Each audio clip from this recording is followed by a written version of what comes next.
Hey y'all, welcome to this week's show. Today we'll talk about three or four, probably three, really interesting plants. A couple from the Spring Foraging Cookbook and one from the Medicinal Shrubs book. Remember, my books are all available on Amazon, or if you want an ebook, you can order it directly from me. Just go to my website, go to my blog. Actually, is the easiest way. You can get them on judsoncarroll.com, but the blog is the easiest, without a doubt. So southernappalachianherbs.blogspot.com. It's just organized better. Um, I don't know. The layout is just easier to navigate. I'll put it that way. Things should actually be organized about the same, but I find the old blog a little bit easier to use than the new website. And if you don't want to do either, just send me an email, judson@judsoncarroll.com or southernappalachianherbs@gmail.com. That's the old address. The new address, since I've had the domain for the last, I guess, 3 years now, is judson@judsoncarroll.com. So just shoot me an email, and I'll be glad to send you a link to purchase whatever book you might want if it's a PDF. Otherwise, the best way to get print books is Amazon. But my ebooks are carried everywhere. Um, yeah, it's just right now we don't have a lot of good options for print on demand, so it has to go through Amazon. And I don't really like that, but God willing, they keep saying they're building this, new alternative economy that's not going to take your money and spend it on political purposes with which you disagree. Hopefully, someone will make a rival to Amazon for print on demand, and if they do, I will let you know because I'm going to jump on that right away. Sometimes the new economy doesn't work out great. At least it's still got some bugs to work out. I was really excited about Rumble when I got kicked off of YouTube for making fun of Dr. Fauci, as we've discussed before. You couldn't make fun of the man. He was sacrosanct. Right. Anyway, um, so I went to Rumble, and 3 years, 4 years now, 4+ years, I've had videos on Rumble, getting tens of thousands of views. Tens of thousands of views, thousands of followers. I mean, really, pretty impressive, the numbers. They say over that time I've earned $1.75. Yeah. So had YouTube not kicked me off, and my videos and followers had gone there, I'd be making a pretty decent living off of YouTube right now. So yeah, sometimes things just don't work out as well as the worst alternative. It's just, you know, I got to make a living, so got to go where I can make a living, and that's Amazon for that. But do remember, please subscribe to my YouTube channel. The link's in the show notes. I need to get to 500 subscribers before they'll let me monetize the account. They've been using my content and not paying me, and I would like to get paid for my content. They're paying everybody else for their content. So if you could help me out in that regard, I'd really appreciate it. Just a simple click subscribe button. Watch a video, listen to a podcast on there if you want to. Um, I've got some pretty good guitar videos up if you just want to listen to me play a tune, or I've got a lot of herbal info, obviously.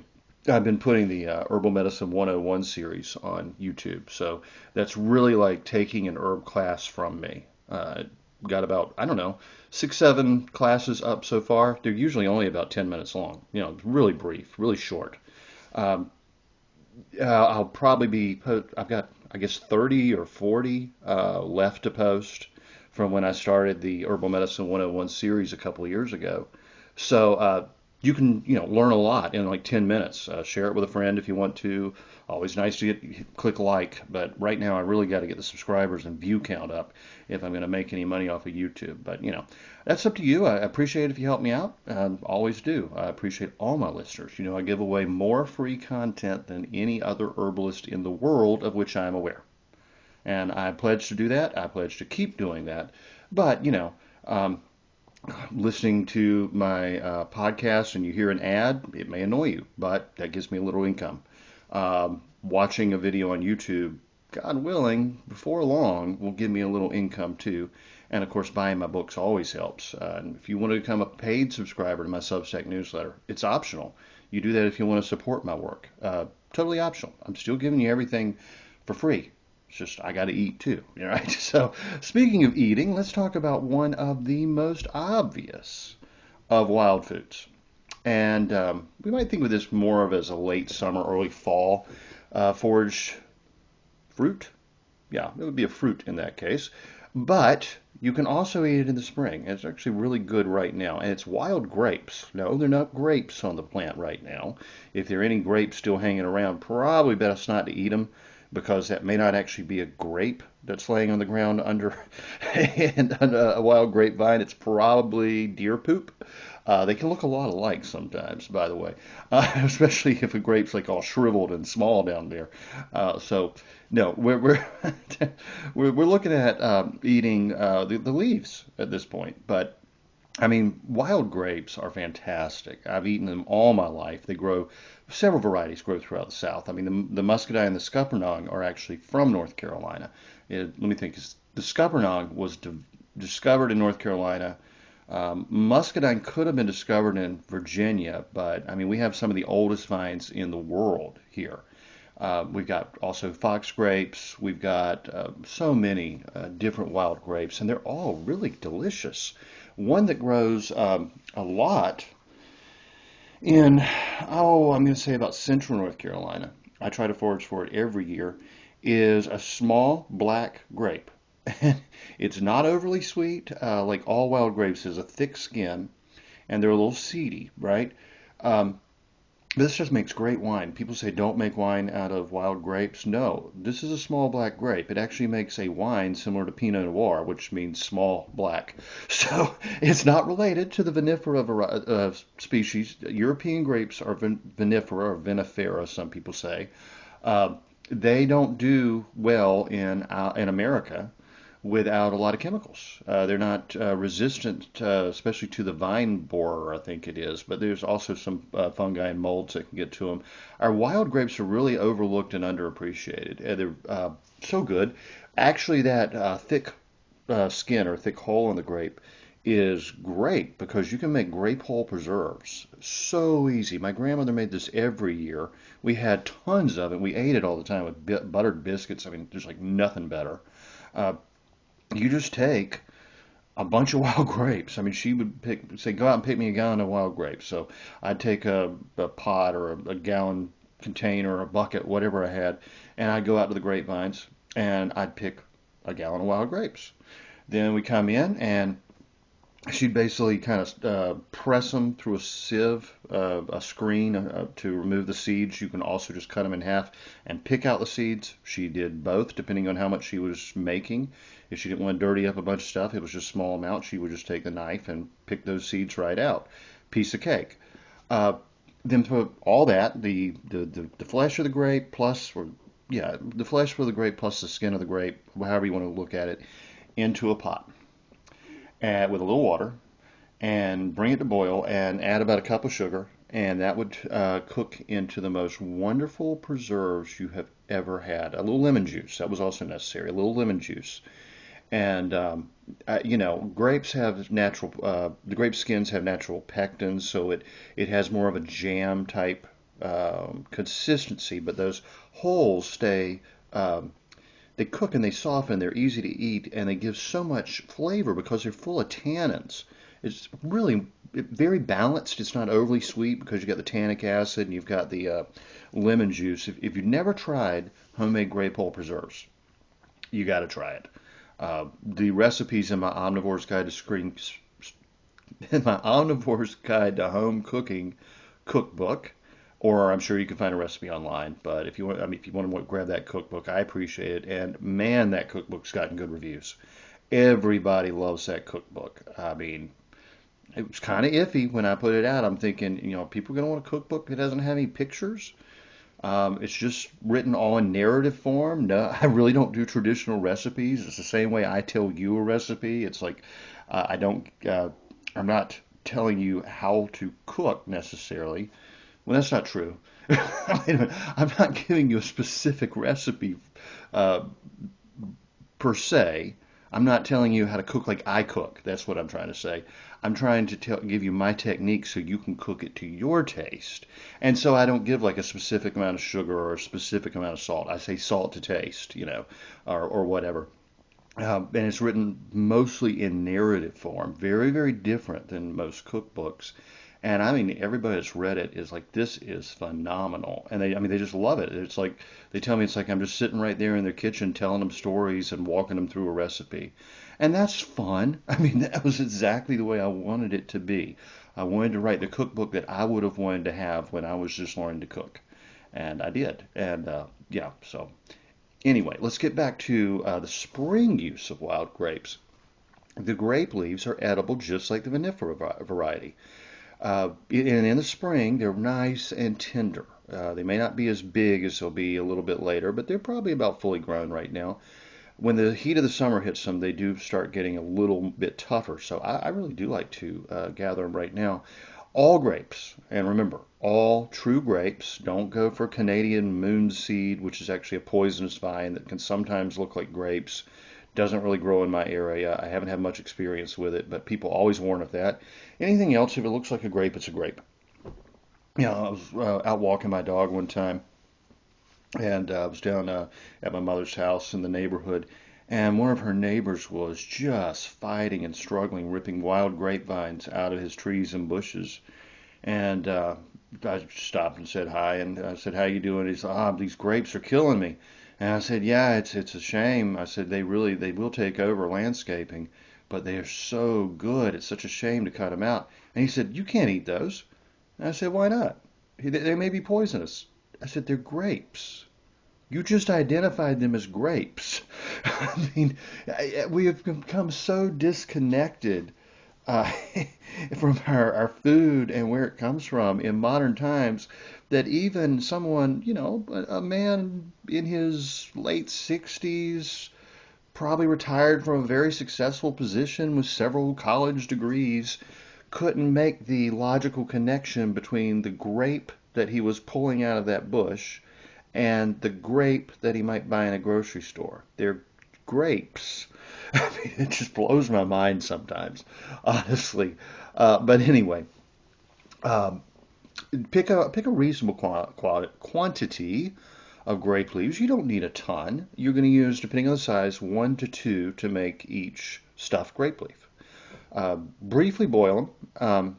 Place a mixture of ground meat, rice, herbs, garlic, salt, and pepper. And when I say briefly boil them, I mean just basically blanch them in salted boiling water. That's really you're just making them soft. All right, so then, like I said, roll into each one a mixture of ground meat. Lamb is very traditional. Use whatever you want, and I guess you could leave the meat out if you had to. I have had vegetarian stuffed grape leaves.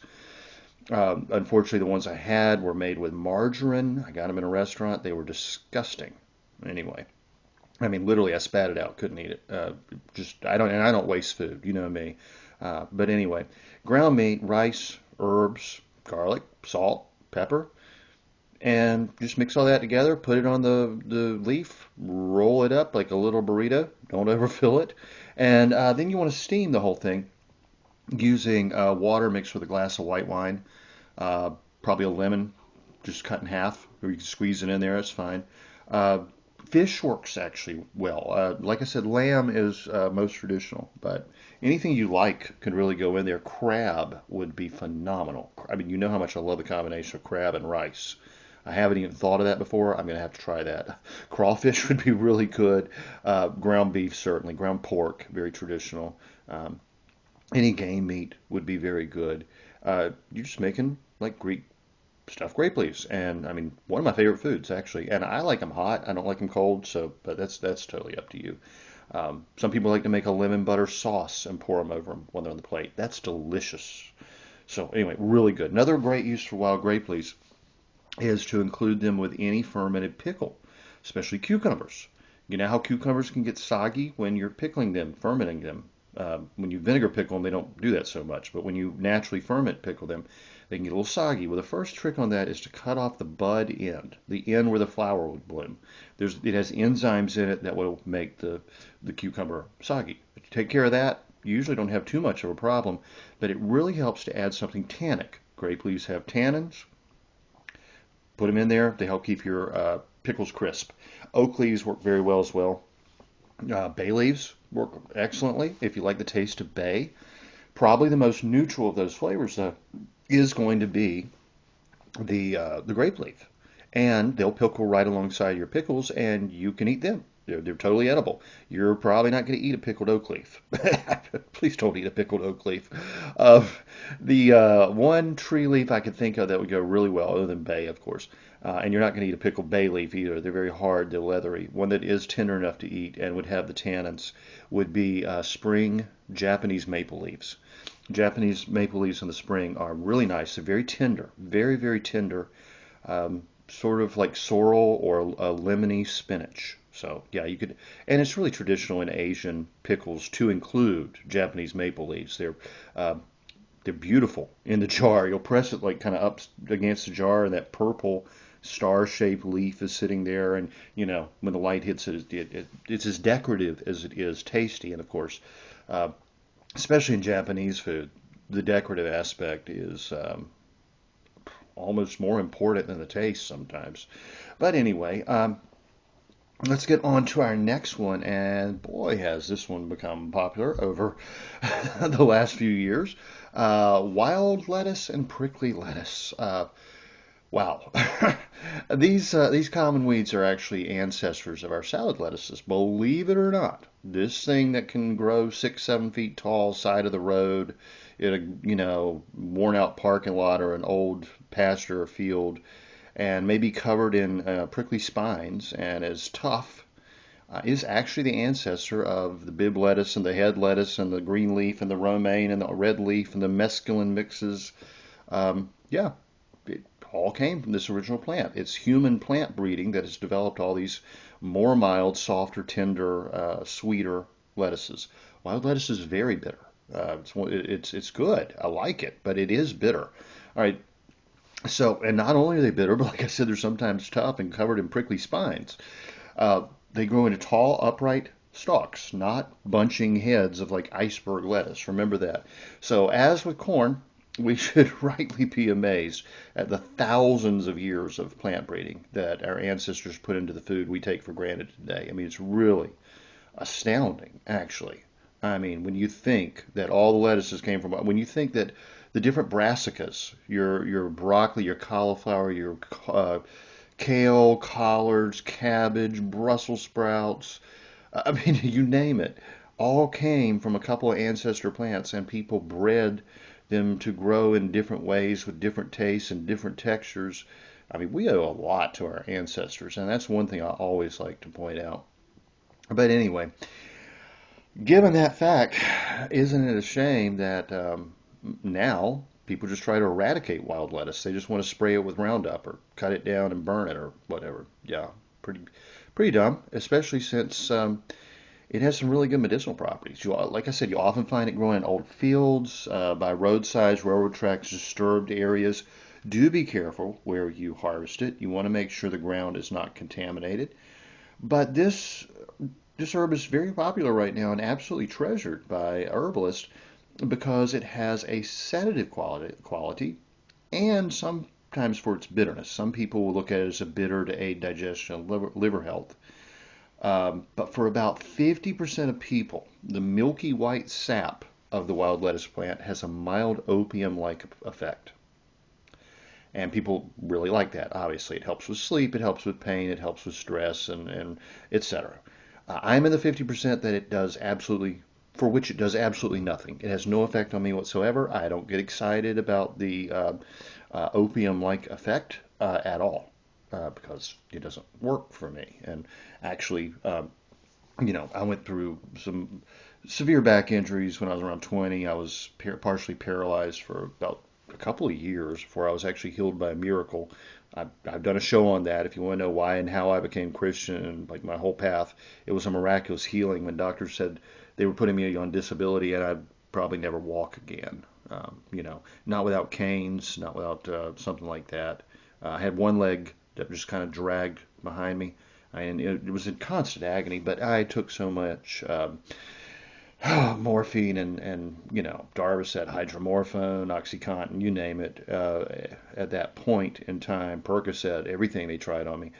I built up such a tolerance to it that opiates don't really affect me much anymore. I would have to take a handful of them and would be hitting the toxicity, I mean, like the overdose and die stage before they really cut the pain at all. So I don't use them anymore, which is probably a good thing. But for that reason, even if wild lettuce had an effect on me, I wouldn't know it anymore because, yeah, I have the tolerance of an elephant. But anyway, if you in okay, so one thing I should say, wild lettuces are probably not going to be a salad green for most folks. Okay, now the very small tender leaves in early spring, if they're not from the prickly variety, could be put into a salad before they get too tough and before they get too bitter as well. And you might do that if you enjoy dandelion greens, other bitter raw greens. I do. Um, but I'm not going to say that wild lettuce is going to become like a delicacy for your salad. Okay, they really benefit from cooking, and you can cook the prickly lettuce that it takes the spines away from it. So, preparing a wild or prickly lettuce cooked salad, a wilted salad in bacon grease topped with vinegar, would be pleasing to most people. That vinegar is really going to counter, especially if you use a vinegar with a little bit of sweetness to it, a wine vinegar or a rice wine vinegar is really good. Have y'all tried rice wine vinegar? I mean, it's so good. It's mild, it's slightly sweet. If you want to make a vinaigrette salad dressing that doesn't have sugar or jam or fruit in it, like a lot of people like to do, but you don't want it to be really strongly acidic and you want just a mild sweetness, rice wine vinegar is like the go-to every time. Or sherry vinegar. Sherry vinegar is very good for the same reason. Of course, balsamic vinegar would actually be ideal. I mean, if I had like a nice bottle of balsamic vinegar, I would probably save it for wilted salads. But that stuff's expensive. I mean, real balsamic vinegar is so expensive because it's aged in oak casks in a hot environment until the moisture, the water has evaporated out of it and the sugars have been caramelized, turning it that dark brown black color. I mean, those sugars absolutely have to be caramelized, and then it has a syrup-like consistency. So the real stuff is crazy expensive and really rare enough to be worth it. I'm not going to buy it, obviously, but the imitation balsamic vinegar you'll find in the grocery store at a reasonable price. Check the back of it. It's probably just a neutral vinegar, maybe a wine vinegar, probably like a white wine vinegar in this case, flavored with corn syrup and caramel color. Sorry. It tastes close to actual balsamic, but it's like night and day's difference if you were to put them side by side. You would notice the real stuff is like very complex and rich. You would only want to use like a tiny drizzle of it at a time. It's nutty, it's fruity, it's floral. It's pretty amazing. When my family used to have a gourmet grocery store, a lot of imports. I know what the real stuff is like, even though I haven't bought it in my lifetime, actually. But the imitation could be used in a pinch, but I think you're going to be a lot happier with sherry vinegar or even champagne vinegar or rice wine vinegar. And you should be able to find rice wine vinegar pretty cheap on the Asian aisle of any grocery store, and it is really good. Really good. May not be quite as cheap as your regular old apple cider vinegar, but try it one time. You're really going to like it. Uh, the, I think you'll like it if you like a stronger, sharper flavor. Heck, just go with apple cider vinegar. I would not use white distilled vinegar. It's it has no good flavor to it. It's more of an industrial product, really. Natural vinegars are really worth it, even if they're a couple bucks more a bottle. They're good for you as well as they taste a lot better. White vinegar, save it for cleaning. I mean, it's a good cleaning product. You want to get rid of some weeds in your driveway. You got some grasses that have gotten in there growing. Mix up a little white vinegar, dish detergent, and salt. It kills weeds. I mean, it has uses, but those don't really include cooking, in my opinion. But anyway, like I said, if you were going to use this, I would cook it, and I'm just going to give it sort of a brief saute in the bacon fat after the bacon fat and onions have been cooked in there. Cook it through. I mean, I'm not saying it's not just a wilted salad in this case. Cook it through, and then plate it up, and put your bacon and onions on there, and a nice vinaigrette, and yeah, it's really good. Maybe a little chopped egg, a little boiled egg. I mean, chopped boiled egg, always delicious. Yeah, it's good actually. Um, like I said, cooking makes wild lettuce more tender and palatable. It softens the prickles of prickly lettuce so you don't even notice them. And I usually would just take the tops of a few young plants and gather them along with dandelions, greens, wild mustard, docks, etc., and just cook everything together. Yeah, no big deal. I just throw it in and consider it just one more bitter green. But in France, especially, lettuce soups are also often enjoyed with chicken broth. And you may think lettuce in a soup, isn't that a little weird? Not really, actually, but the heartier lettuce you have, the better texture you're going to get. This isn't you won't want, I wouldn't make a soup out of Bib lettuce or something. Um, Iceberg actually holds up fairly well, believe it or not. It does not get that like soggy texture of an old leftover hamburger sitting under the heat lamp in McDonald's. No, it actually holds up pretty well. But wild lettuce is ideal because it's got flavor and it's got texture and it's going to keep that crunch, not crunch necessarily, but I would say toothsomeness. It's not going to feel mushy at all. That's exactly what I'm trying to say. So, yeah, really good in soups. A little chicken broth, a little bit of milk or cream, and some wild lettuce, some mushrooms, onions, few herbs. Go for it. Really delicious. And, you know, you're going to get a lot of nutrition out of it, but don't be surprised if it might make you a little bit sleepy or relaxed. Even though there's not much, if any, well, there is some, there's not much of that opiate-like quality in the leaves. There is a tiny bit. So if you are sensitive to that property of wild lettuce and you ate a lot of it, yeah, it might make you a little sleepy. But most people are not going to notice it in that small amount. And like I said, it only has an effect over about 50% of the population anyway. And it is very weak, even in among that 50%. It's not like a strong knock you down kind of thing. So I wouldn't worry about it. It's wild lettuce is actually pretty darn tasty if it's cooked. All right, so let's get on to our medicinal of the week. And of course, and we've just been discussing medicinal plants. It's just I've been discussing more the edible uses of them. Wild grapes. I did not even mention the medicinal uses of wild grapes. I should. Those same wild grape leaves that have tannins make excellent poultices for swellings, bruises, um, rashes, wounds, insect bites. Really good, used that way. Burns. Very good for burns. Um, the sap from the grapevines has been used as primitive eye drops. It helps bring down the swelling and can wash foreign matter out of the eye. Can be used in many different ways. Got a whole podcast on the medicinal uses of grapes. If you go back toward the beginning of the show, I mean, we're talking like 3, 4 years ago. But yeah, these plants all have medicinal value as well as edible value. When we're talking about foraging for wild plants, it's important to know their medicinal value because some things you might not want to overdo it with. They may have a powerful medicinal effect or even a slight toxicity.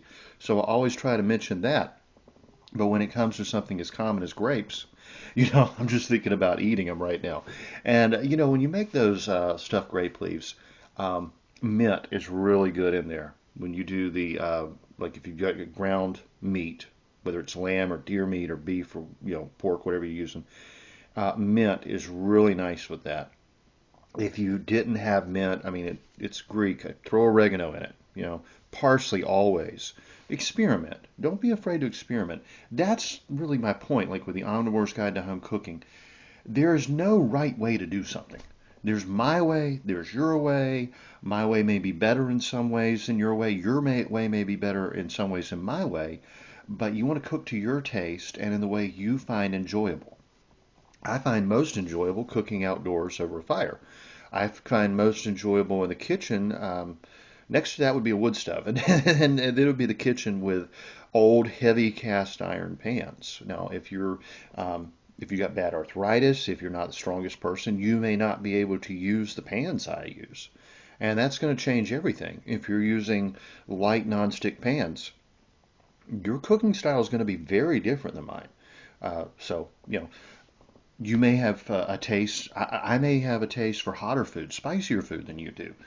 You can use my same recipe and adjust the cooking method and adjust the amount of heat in it. Use different herbs than I use a different meat, use whatever. And see, that's why I'm giving you technique and uh, lessons really in skills and how dishes come together and how to make certain sauces and what you can do with this and many substitutions, like if you don't have this, use that, as opposed to strict recipes. Like I said, people really like the Omnivore's Guide. If it ever sells enough copies, it could really be a bestseller because, I mean, it's got all 5-star reviews on Amazon. That doesn't happen very often. So anyway, now let's get into our medicinal. And it is epigea. You might know it more as Mayflower. There are, different plants are actually called Mayflower. Let's take that one off. Trailing arbutus, there's a good one. Trailing arbutus is a common name for this plant that is, as far as I know, not used for any other plant. There are different plants that are called Mayflower. So Epigaea, epigea, or trailing arbutus. Now, there are actually two that have medicinal use in herbal medicine: Epigea asiatica and Epigea repens. The repens is the one in my area. As the Latin name Asiatica states, there's one that grows in Asia. Repens means spreading or trailing in Latin.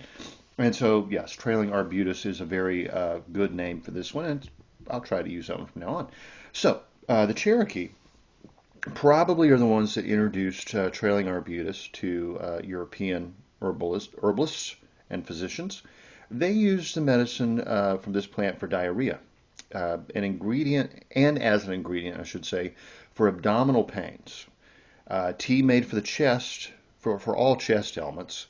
A tea made from it for chest ailments, so that's out. And in the summertime, the roots and leaves used. In the winter, only the roots were used.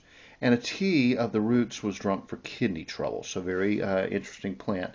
Cherokee herbal medicine tradition is sometimes confusing. Like when I stumbled over my words here, it says for abdominal pains caused by the terrapin. I don't know what that means. A terrapin is a type of tortoise. Um, uh, Being one of partially French heritage and coming from the South, turtle soup is pretty common. I do know that the early settlers and Native Americans, especially Native Americans, ate a lot of tortoise meat as well as snapping turtles. I never tried it. Is there a type of terrapin that causes abdominal pains if eaten? That's probably not actually what they mean. They have, especially in the old books on Cherokee herbalism, a lot of like legends and symbolism and like spiritual stuff. And more than likely, this terrapin in question is some kind of like malevolent or whatever influence they think that spiritually made somebody sick. Okay, so I can't answer for that, and I'm not going to try to figure it out. So I'm going to say for abdominal pain, it's probably from cramping. Because if you get bad intestinal cramps, doesn't it feel like somebody just kind of reached in there and grabbed and twisted your intestine or punched you in the stomach? Yeah, see, that's probably more like it. But anyway, let's hold off on that, and we'll get to more understandable modern use. Let's just put it that way. Maybe someday I can. I've had so many Cherokee friends, and several of them were herbalists, but they were all much older, and they've passed on now. Maybe someday I can find a good traditional Cherokee herbalist, and when we have questions like that, call them up, get them on the phone, do an interview. Hey, what does it mean by, trust me, there's a lot of very confusing and incantations and such as that I, certainly not part of my herbal tradition.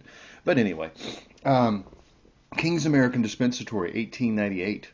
Says this shrubby little plant grows in sandy woods and rocky soil in the shades of pines and is found from Newfoundland to the Northwest Territory of Michigan, south into Kentucky and Florida. So basically everywhere east of the Mississippi. It is much sought after in the early spring and admired by flower lovers for its modest beauty and fragrance. Cattle, though, that chew this herb are said to be seriously affected by it. The leaves have an astringent, bitterish taste, and the medicinal parts, and they are the medicinal parts, and they yield their properties to water or spirits. So you could make an infusion, a decoction, or a tincture for this. We get into the chemical composition.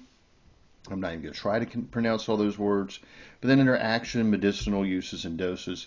Trailing Arbutus specifically influences the urinary organs. It is diuretic and astringent. This is a very valuable American remedy and is highly beneficial in lithic acid gravel, or kidney and bladder stones, or urinary gravel as they used to call it, and all diseases of the urinary organs attended with vesical irritation. It is superior to uveursi. That's the go-to for like bladder infections and such. So they really said it was superior. And the foreign buku. And where these have failed in producing benefit, this has succeeded. It may be used as a substitute for uveursi. It renders the urine less irritating and will be found of value to control vesicle tenesmus, dysuria, and strangury.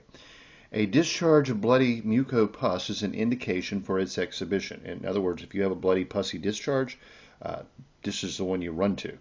Really good. Fluid extract and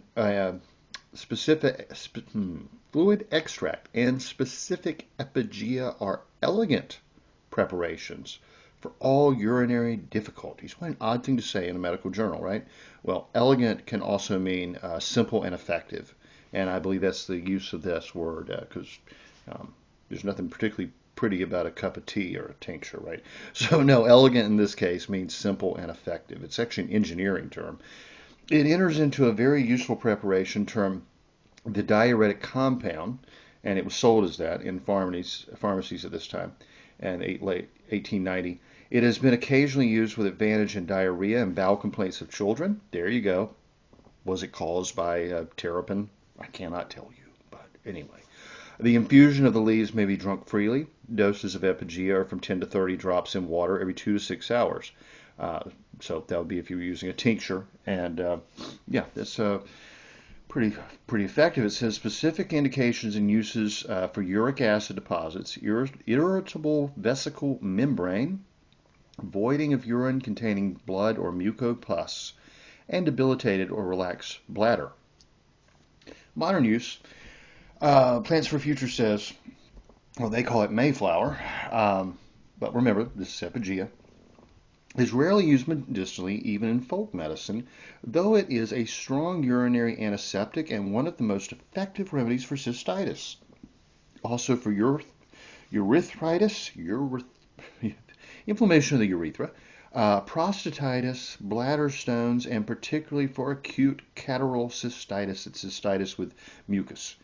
The leaves are astringent, diuretic, and tonic. An infusion is made from the dried leaves or a tincture from the fresh leaves. A tea made from the leaves is used in the treatment of kidney disorders, stomach aches, bladder disorders, etc. It is of special value when the urine contains blood or pus. Use with caution. The plant contains arbutin, and although this is an effective urinary disinfectant, it hydrolyzes to hydroquinone, which can be toxic. It can build up in your system and get a toxicity. The leaves can be used fresh and can be harvested in the summer and dried for later use. And I think I got one last entry. Yep. No, two, believe it or not.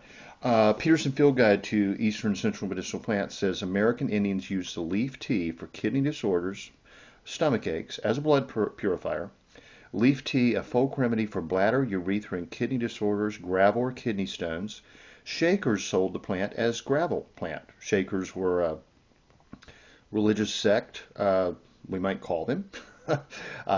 In our time, Bill Clinton and Janet Reno would have had them bombarded by troops, crushed by tanks, and set on fire. But people used to have a little more religious freedom, even if they wanted to have some odd beliefs. They were known for making gorgeous baskets and furniture. They lived communally. They they lived celibately. So they didn't reproduce a lot. And the Shakers, I think, eventually merged with the Quakers. And we don't have many around anymore because they didn't have kids. So, but their craftsmanship is just gorgeous beyond belief. I mean, if you can get a Shaker chair, treasure it, and I mean, or an old Shaker basket. I mean, those things are worth a fortune. Anyway, they were also known for their herbal remedies, and they would market them before, when patent medicines were allowed to be marketed before the Pure Foods and Drug Act. And this was in a formula called gravel plant. They give the warning, contains arbutin, although it's effective urinary antiseptic. It hydrolyzes to hydroquinone, which is toxic. Yes, we got that. Now, finally, and interestingly enough, it shows up in the physician's desk reference for herbal medicine, but it just states it's like one of the shortest entries in the entire, that book weighs about 20 pounds. It is massive. You drop it on your foot, it's going to break your foot. It's one of the biggest books I have on my shelf. And all it says is Eleuthero or epigea has astringent and diuretic properties. Amazingly enough, they don't give any warnings. They don't give any contraindications. But if your doctor looks into his medical text to see if this plant is okay, he's going to learn it has astringent and diuretic properties. That doesn't really tell him a lot on how to use it, does it? So sometimes the herbalist may have a little more information at his fingertips than the trained physician. But anyway, y'all, have a wonderful week. Get out there and forage some of these spring plants before it's too late. Well, depending on where you are, things may have already come into flower and gone if you're looking for edible flowers, or things may be not quite as tender as they would be a week or two ago. In the mountains where I live, we still got plenty of time to go. We're still, it's barely spring up here. But y'all have a great week, and I'll talk to you next time. The information in this podcast is not intended to diagnose or treat any disease or condition. Nothing I say or write has been evaluated or approved by the FDA. I'm not a doctor. The U.S. government does not recognize the practice of herbal medicine, and there is no governing body regulating herbalists. Therefore, I'm really just a guy who studies herbs. I'm not offering any advice. I won't even claim that anything I write or say is accurate or true. I can tell you what herbs have been traditionally used for. I can tell you my own experience and if I believe an herb has helped me. I cannot nor would I tell you to do the same. If you use an herb anyone recommends, you are treating yourself. You take full responsibility for your health. Humans are individuals and no two are identical. What works for me may not work for you. You may have an allergy, a sensitivity, an underlying condition that no one else even shares and you don't even know about. Be careful with your health. By continuing to listen to my podcast or read my blog, you agree to be responsible for yourself, for your own research, make your own choices, and not to blame me for anything ever.